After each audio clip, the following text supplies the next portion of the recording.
History in the United States is often told in fragments, each piece carefully polished to shine in the light, while the darker truths remain in the shadows. We're taught that Caucasians were settlers and Black Americans are descendants of slaves. But the deeper truth, that Caucasians were immigrants, colonizers, and often criminals who seized land by force, is rarely connected in a single narrative. These connections aren't always easy to find.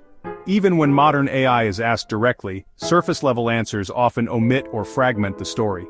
Only through key prompts, targeted phrasing, and deeper digging can the truth emerge, a truth obscured by decades of intentional historical and linguistic manipulation. By historical fact, the original Caucasians in America were immigrants, arriving from Europe to a land already inhabited by millions of native peoples. They were not natives themselves. Records, public broadcasts, and even political debates have, at times, acknowledged this reality. For example, radio segments and public media archives note that while African Americans descended from slavery are not immigrants, Europeans were. But these acknowledgments are rare. The language used, settlers instead of colonizers, was deliberate, framing their arrival as peaceful rather than invasive. The term settler suggests peaceful relocation. The term colonizer speaks to domination, control, and exploitation. Most of the so-called settlers did not merely move into uninhabited land. They displaced existing nations by force using rape, murder, theft, and pillaging as tools of acquisition.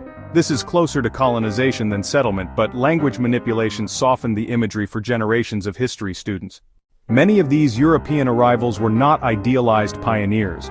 Some were labeled criminals in their home countries. Whether their crimes were petty or political, the record shows that certain groups came with coercion or exile. The act of seizing land from Native Americans without consent is akin to house squatting, occupying a home without permission, claiming ownership, and then rewriting laws to make it legal. In both cases, the original inhabitants are stripped of control and the aggressor uses legal invention, not moral right, to justify possession. When we strip away the euphemisms, the process mirrors ancient war culture: conquer land, subjugate the people, and rewrite the history. Colonial settlers functioned like invading armies, planting flags, establishing forts, and replacing native systems with imposed governance. Citizenship itself was a foreign invention, not part of native life, and the so-called naturalization process was created entirely by the colonizers for their own benefit.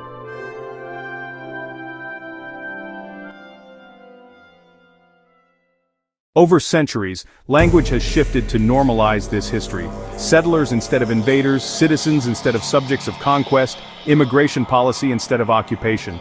Meanwhile, debates over who counts as an immigrant or citizen persist, often overlooking the fact that the first European arrivals had no permission from native nations, no legal naturalization, and no moral right to claim the land.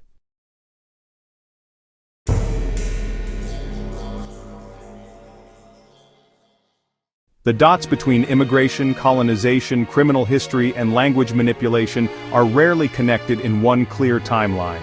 This is not because the facts are missing, but because they've been fragmented, buried under euphemism, and separated across archives.